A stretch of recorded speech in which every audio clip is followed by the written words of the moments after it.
Laura Mayer here with 5 Minutes to Freedom. Real quick before the car rider line gets to moving, I wanted to share something with you guys about toxic relationships. And let me just be real honest. Before I started this video, my heart was pounding and I had to remind myself of these truths because there's someone in my life that the Lord set me free from.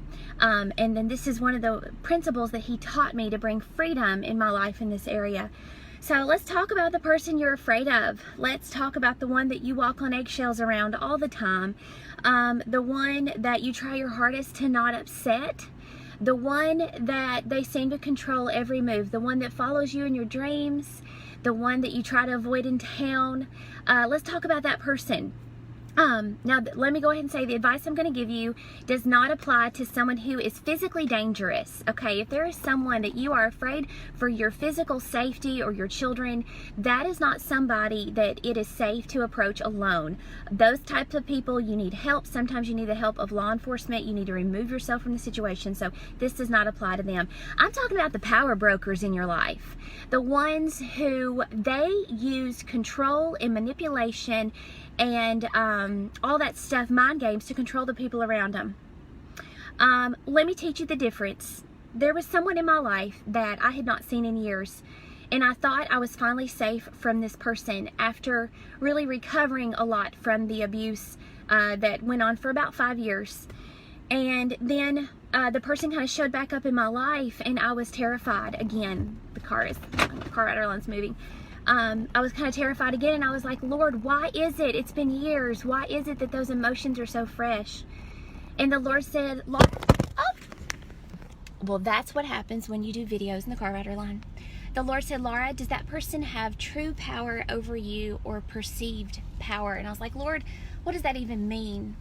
And He started showing me that before someone can have true power in your life, somebody's laughing, true power in your life, they have to have perceived power. You have to view them as powerful.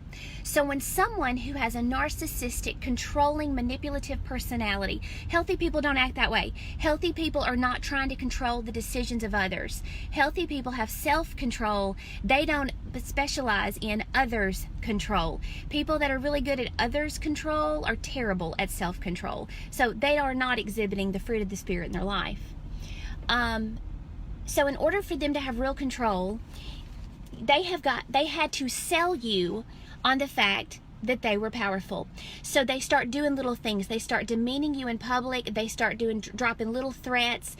They start doing things to demoralize you. They attack your intuition. They make you constantly judge your own motives. Those little things they're chipping away. And then you start perceiving them as powerful. When you start perceiving someone as powerful in your life, you have been given them true power. So how do you take it back? You see that they're not powerful. You see that they are just like a barking dog that's behind a fence. And they don't give up power very quickly. You know, a lot of times you have to set some boundaries and say, you know, I'm not going to let you talk to me that way anymore, or fine, if you want to pitch a fit, act that way. And they might even put the pressure on a little bit harder. That's okay. That's actually an indicator that you're doing something right, not that you're doing something wrong. So keep going.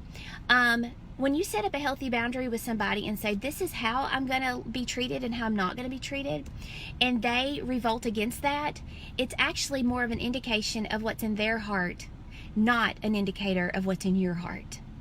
People should respect other people's boundaries.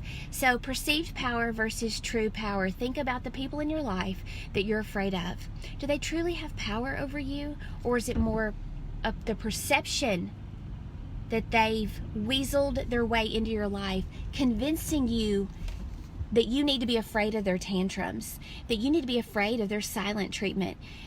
Every time you alter your behavior to keep them happy, you keep feeding the beast.